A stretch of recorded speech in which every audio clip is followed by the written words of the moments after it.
Il secolo XV si apre a Firenze con una gara tra scultori. Infatti, proprio nel 1401 l'Arte dei Mercanti bandisce un concorso per la seconda porta bronzea del Battistero. Ricordiamo che la prima porta venne realizzata da Andrea Pisano e terminata nel 1336, mentre l'ultima, quella detta del Paradiso, fu realizzata da Lorenzo Ghiberti e terminata nel 1452. Ma chi vinse questo concorso per la seconda porta bronzea del Battistero?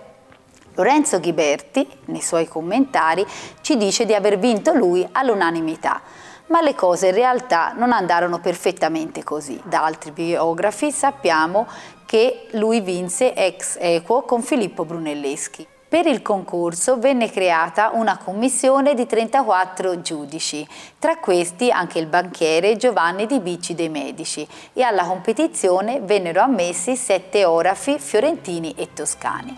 Accanto a un artista già famoso come Jacopo della Quercia troviamo infatti 2 giovani poco più che ventenni come Filippo Brunelleschi e Lorenzo Ghiberti.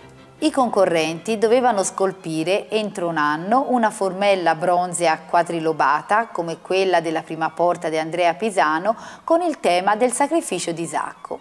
A loro fu messa a disposizione una quantità di 34 kg di bronzo. Il tema del sacrificio di Isacco venne scelto per la ricchezza di spunti che metteva a disposizione degli artisti, perché sappiamo che in realtà la seconda porta bronzea tratta episodi del Nuovo Testamento e non dell'Antico Testamento, che saranno quelli invece trattati dalla terza porta del Paradiso.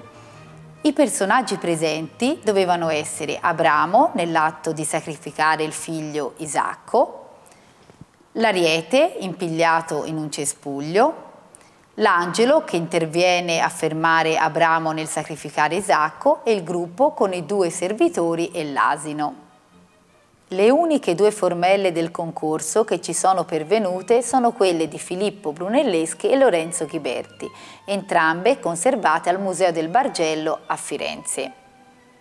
Ghiberti e Brunelleschi hanno alla base una solida formazione umanistica e storicistica e sono entrambi per un ritorno all'antico, ma vedremo come le 2 formelle differiscono ampiamente nello stile.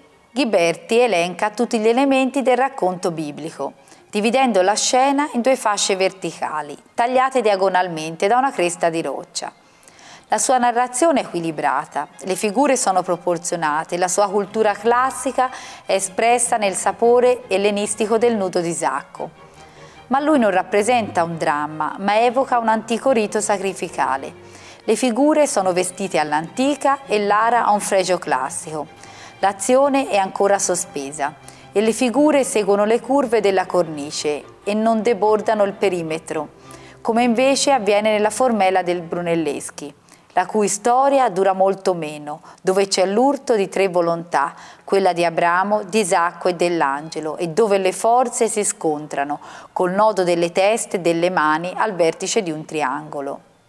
Nella formella del Brunelleschi le figure emergono da uno sfondo piatto, con una tale violenza ed espressività da far apparire la formella del Ghiberti una semplice e pacata recitazione. Questo stile al Brunelleschi deriva dalla meditazione di un'opera di Giovanni Pisano, come La strage degli innocenti, nel pulpito di Sant'Andrea a Pistoia, ma anche sulla meditazione dell'arte antica, come dimostra anche la citazione dello Spinario, presente nell'angolo a sinistra. Nella formella del Brunelleschi sono presenti 2 livelli di conoscenza, una conoscenza sensibile nella parte bassa e una conoscenza superiore intellegibile nella parte alta. Infatti nella parte bassa della formella ci sono tutti i personaggi che stanno placando delle loro sensazioni, come il ragazzo che si toglie la spina da un piede, l'asino che sta bevendo o l'ariete che si sta grattando. Una differenza ancora con la formella del Ghiberti è quella del paesaggio appunto naturale dietro, che Ghiberti inserisce dietro alle sue figure, mentre Brunelleschi ci raffigura un ambiente piatto e l'azione simultanea di tutti i personaggi. Le fonti su chi vinse il concorso sono discordanti. Sappiamo sicuramente che la porta fu realizzata da Lorenzo Ghiberti e che Brunelleschi se ne andrà da Firenze per un viaggio a Roma. Lorenzo Ghiberti nei suoi commentari si era attribuito la vittoria all'unanimità. Invece sappiamo da un altro biografo, Antonio Manetti, il biografo appunto del Brunelleschi, che i giudici furono molto indecisi su chi assegnare la vittoria, riportata tra l'altro anche da Vasari. Vasari stesso ci dice che Brunelleschi poi non accettò appunto di realizzare la formella con Ghiberti per la troppa differenza di stile tra i due. Sappiamo anche che la formella del Brunelleschi aveva un costo maggiore perché richiedeva una maggiore quantità di bronzo e anche questo magari fu uno degli elementi che fece sì che i giudici preferissero l'opera poi del Ghiberti. Antonio Manetti ci racconta una serie di sotterfugi usati da Lorenzo Ghiberti per vincere il concorso, ad esempio come quello di conoscere in anticipo l'opera realizzata dal suo rivale oppure quello di chiedere a chiunque consigli per riuscire a realizzare un'opera che piacesse ai più. Ma voi chi avreste fatto vincere il concorso? Lorenzo Ghiberti o Filippo Brunelleschi? Vi aspetto alla prossima puntata.